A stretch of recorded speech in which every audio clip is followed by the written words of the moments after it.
Bonjour à tous. Le régime de Zelensky s'effondre. Nous avions fait des vidéos cet été pour expliquer à quel point Zelensky est en train de connaître une débâcle, voire de se rendre, parce que de fait c'est ce qui se passe, même si le narratif est parfois différent ici. Voilà, ils ne peuvent plus cacher grand-chose. Effondrement intérieur dans le pays, en Ukraine, effondrement extérieur.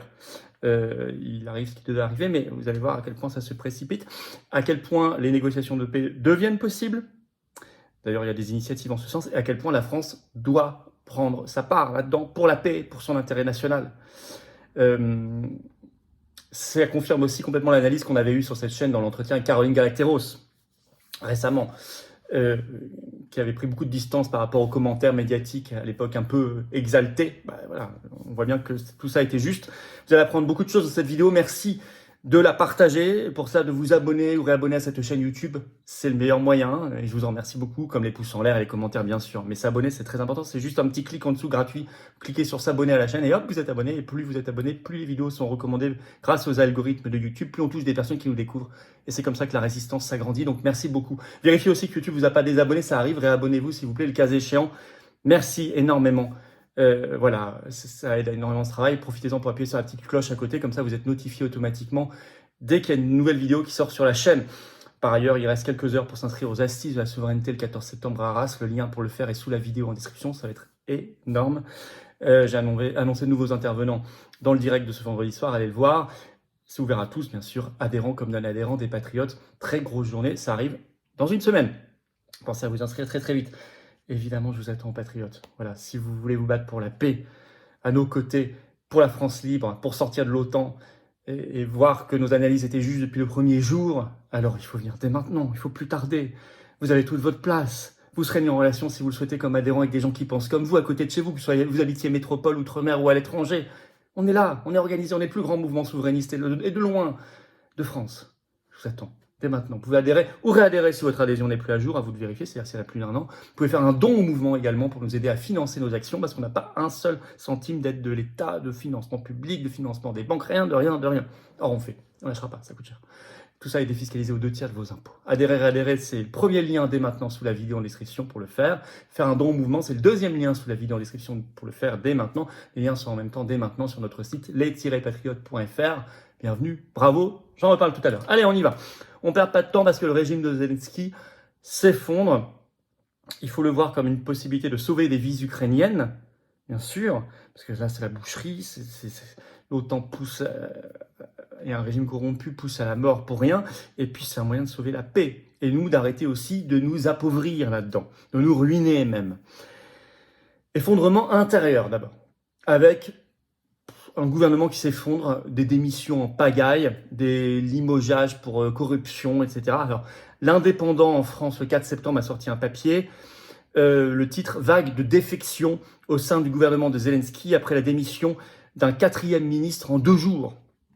Et c'est pas n'importe quel, c'est le ministre des Affaires étrangères qui était en poste depuis 2020, qui était considéré comme populaire, Dimitro Kuleba. Je vais vous citer un premier extrait de ce journal. Selon le président de la Rada, donc le Parlement ukrainien, le Ruslan Stefanchuk, le ministre des Affaires étrangères, donc Dimitri Kuleba, a remis sa démission ce 4 septembre. Elle sera examinée lors d'une prochaine réunion plénière de l'Assemblée nationale. Dimitri Kuleba, qui occupait le poste de ministre des Affaires étrangères depuis mars 2020, n'a pas commenté cette décision. Son avenir professionnel après son départ du gouvernement n'est pas encore clair. Déjà, à la veille, le 3 septembre, il y avait eu 3 autres démissions de ministres, plus 2 vice-premiers ministres qui avaient démissionné. C'est l'hécatombe. Le ministre des Industries a démissionné, le ministre de la Justice a démissionné, le ministre de l'Environnement et des Ressources naturelles a démissionné, la vice-première ministre à l'intégration européenne a démissionné, la vice-première ministre à la réintégration des territoires occupés a démissionné. Par ailleurs, l'un des principaux collaborateurs de Zelensky lui-même a été limogé le même jour pour trafic d'influence et favoritisme. Et on nous annonce, c'est le chef du parti présidentiel qui dit qu'il va y avoir plus de 50% de remaniement ministériel. Alors il présente ça en conférence de presse le 4 septembre. Zelensky déclare, je cite, « L'Ukraine a besoin d'une nouvelle énergie ». Vous allez voir que la presse non complice et pas dupe sait que ça n'est pas ça, que c'est subi. Surtout, par exemple, le signal, c'est le départ, alors qu'il était en poste depuis 4 ans et demi, du ministre des Affaires étrangères Kouleba, qui était très populaire dans le pays, et même dans le monde, bien vu par les autres capitales qui parlent avec l'Ukraine, tout ça. Donc il n'y avait aucune raison en réalité qu'il s'en aille. Donc on voit bien que c'est subi. Je rappelle que Zelensky lui-même, il est en poste comme président de l'Ukraine, alors que son mandat a expiré sans et qu'il n'y a pas de nouvelle élection, et que son mandat a expiré officiellement en mai dernier. Donc il a de force. Alors, je vous disais, il y a une presse plus libre. Il n'y en a pas beaucoup en France. Il y a des articles qui décryptent en vrai, mais il y en a un peu. Par exemple, en Belgique, il y en a. La Libre. La Libre, c'est un journal national belge. Le 4 septembre sort un papier, le titre La valse des ministres à Kiev traduit le malaise qui règne autour de Zelensky. Ça traduit, je cite ce journal, un changement de cap majeur ou un début de crise. En France, il y a quand même la Dépêche, le 5 septembre, qui a sorti cet article titré « Désaccord, soupçons de corruption, 3 petits points, pourquoi plusieurs responsables ont démissionné du gouvernement ukrainien ?» avec l'analyse dedans notamment de Guillaume Ancel, donc, qui est ancien officier, analyste. Et vous allez voir ce qu'il dit dans la Dépêche, je cite « Avec l'incursion de ses troupes à Koursk, donc en Russie, Zelensky a en quelque sorte changé de plan. Il est possible qu'une partie du gouvernement n'ait pas été d'accord avec ce revirement, puisque ce n'était pas la stratégie menée depuis le début de la guerre, analyse Guillaume Ancel. Cela a pu donner lieu à des débats assez sévères au sein de l'exécutif qui ont probablement mené à ses démissions. Vous voyez, c'est pas la même version que on a besoin de nouvelles énergies, tout ça. Je le cite toujours parce que là, il parle de corruption. Pour Ancel, donc ex-lieutenant-colonel, il se peut également que ces démissions soient le fait de scandales liés aux nombreuses affaires de corruption ayant émergé depuis le début de l'invasion russe. Il faut se rappeler que l'Ukraine, au début de la guerre, faisait partie des pays les plus corrompus au monde. C'est bien de le redire parce que personne ne le dit, à part nous. Note l'analyste. Aussi, ces démissions peuvent-elles faire suite à plusieurs enquêtes, estime-t-il. Je rappelle que déjà en avril dernier, pour des faits de corruption, le ministre de l'Agriculture ukrainien avait déjà démissionné, par exemple. Voilà, c'est l'hécatombe totale. Gouvernement et proche conseiller de Zelensky. Puis c'est l'effondrement extérieur, la militaire. Même Le Monde est obligé de le dire, article du 4 septembre, le titre en Ukraine, forte poussée de l'offensive russe dans le Donbass, dans l'est du pays. Bon, le chapeau de l'article du Monde dit tout, je vous le cite. Des lignes de défense mal préparées, un manque de coordination dans les rotations d'unités permettent aux troupes de Moscou de progresser plus rapidement dans la région de Donetsk, donc dans le Donbass. Ça redevient une guerre de mouvement au bénéfice de la Russie.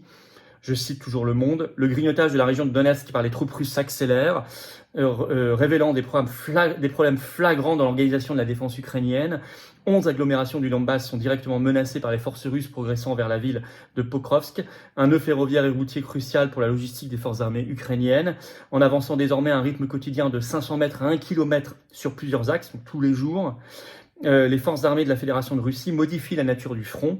S'opère ainsi une transition progressive de la guerre de position vers une guerre de mouvement où s'amorcent des percées, des effets de tenaille aux dépens des défenses ukrainiennes. Bon, c'est clair. Et pendant ce temps-là, on parle plus du tout même de l'incursion ukrainienne sur le territoire russe dans le territoire de Koursk, l'oblast de Koursk. C'est un échec. C'est en fait analysé, alors ça a été repris en France par Courrier International, c'est The Times, le 4 septembre, qui a titré donc, sur l'échec de l'invasion ukrainienne à Koursk en Russie. Je vais vous citer un extrait donc repris dans Courrier International. Vue de Pokrovsk encerclée, la diversion ukrainienne en Russie a échoué. Bon, l'armée russe se trouve à quelques encablures de cette ville stratégique de l'Est de l'Ukraine, on le disait, alors que l'incursion à Koursk, en Russie, devait ralentir l'avancée des troupes du Kremlin. Tout s'est au contraire accéléré d'un coup, constate cette reporter de guerre chevronnée sur place, donc écrit pour The Times. Quand même. Bon, voilà, donc les choses sont quand même extrêmement claires. On est sur un effondrement total. Nous l'avions annoncé. Nous l'avions analysé déjà dans la dernière vidéo qui était consacrée à ce sujet-là sur ma chaîne. Vous la retrouverez il y a quelques semaines. Ça rend possible les négociations. Ce 5 septembre, Vladimir Poutine annonce, c'est repris lors d'un forum économique, c'est repris notamment par tous les médias, dont l'AFP qui a fait une dépêche donc ce 5 septembre. Le titre, Vladimir Poutine assure que la Russie est prête à des négociations avec l'Ukraine. Sur la base des négociations de 2022, a-t-il précisé. Alors c'est celle, vous savez, c'était en Turquie, ça avait failli, à Istanbul, ça avait failli réussir. L'Ukraine était d'accord. Et puis au dernier moment, l'OTAN avait envoyé Boris Johnson pour faire capoter les négociations. Donc la Russie est en position de force, là, clairement, donc elle est d'accord pour reprendre ces négociations. Si l'Ukraine était d'accord en avril 2022, elle doit l'être encore plus aujourd'hui, normalement.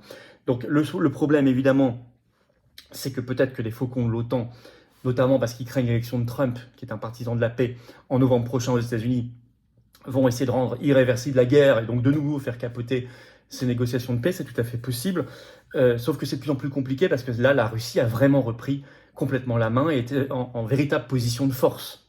En véritable position de force. Quant à la France, nous-mêmes, évidemment, il faut stopper tout envoi d'armes et d'argent là-bas. On voit bien à quel point d'ailleurs les flux financiers alimentent la corruption avec toute cette émission, cet effondrement du régime ukrainien dans la corruption, dans le favoritisme, dans les conflits d'intérêts. C'est terrible. Donc il faut stopper ça, l'envoi d'armes, l'envoi d'argent. Nous avons d'ailleurs des déficits et une dette terrible, donc il faut arrêter. Et puis arrêter avec l'OTAN, dont on voit bien que ce n'est pas un facteur de paix, mais c'est un facteur de guerre. La France doit sortir de l'OTAN, l'OTAN doit être démantelée. C'est une organisation de guerre aujourd'hui, et non pas du tout une organisation défensive de paix. Nous devons être une force de négociation. Et nous pourrions l'être, vu notre position géographique mondiale, avec l'outre-mer, l'espace maritime, nous pourrions discuter avec les BRICS, avec la Russie. Nous devrions le faire. Nous devrions le faire. Sans naïveté, mais nous devrions le faire, évidemment. Sans naïveté avec personne d'ailleurs. Voilà, poussez à cela, écrivez à vos parlementaires, diffusez la vidéo s'il vous plaît. Pour cela, abonnez-vous, réabonnez-vous à cette chaîne YouTube pour qu'elle se diffuse mieux. Il suffit de cliquer, c'est un petit clic gratuit en dessous sur le bouton s'abonner à la chaîne et hop, vous êtes abonné et les vidéos circulent mieux. Merci à vous, bien sûr. Et puis vous savez, nous avons le 14 septembre, il y aura une table ronde sur la sortie de l'OTAN, 14 avec Jacques Cheminade notamment, 14 septembre à Arras. Inscrivez-vous par le lien sous la vidéo en description, soyez là, inscrivez-vous, c'est ouvert à tous, il reste quelques heures pour le faire. Je vous attends, vous voyez la colombe, elle est là sur la carte orange d'adhérents aux patriotes ou de réadhérents, parce que c'est la paix qu'on a tenu à la mettre, parce que nous sommes une force de paix, parce que nous organisons, nous, les manifs nationales pour la paix et qu'on lâchera pas le morceau, mais j'ai besoin de vous, on a tous besoin les uns des autres. Venez maintenant, adhérez maintenant, réadhérez maintenant, si vous n'êtes plus à jour. Essayez de faire un don au mouvement si vous le pouvez, pour nous aider à financer tout ça, et notre action quotidienne et nos procès, parce que sinon on ne peut pas le faire. Procès contre Ursula et tout le reste. Et si on peut le faire, par contre, on déplace des montagnes ensemble, avec vous. Vous pouvez adhérer, réadhérer dès maintenant par le premier lien sous la vidéo en description. Ce lien est également en commentaire, il y a une petite fiche sur l'écran maintenant, et dans quelques secondes, un lien sur l'écran. Faire un don au mouvement, c'est le deuxième lien sous la vidéo en description, dès maintenant. C'est facile. C'est défiscalisé aux 2/3 de vos impôts. Vous mettez 300 €, ça enlève 200 € d'impôts. Vous mettez 30 €, ça enlève 20 €. Vous mettez 3000 €, ça enlève 2000 €. Il y en a qui peuvent, faites-le. Vous mettez 10 €, ça enlève 6,60 €, etc. Les liens sont par ailleurs sur notre site les-patriotes.fr, bien sûr, tout le temps. Bravo aux donateurs, aux réadhérents, bienvenue du fond du cœur, aux nouveaux adhérents patriotes. Vive la France!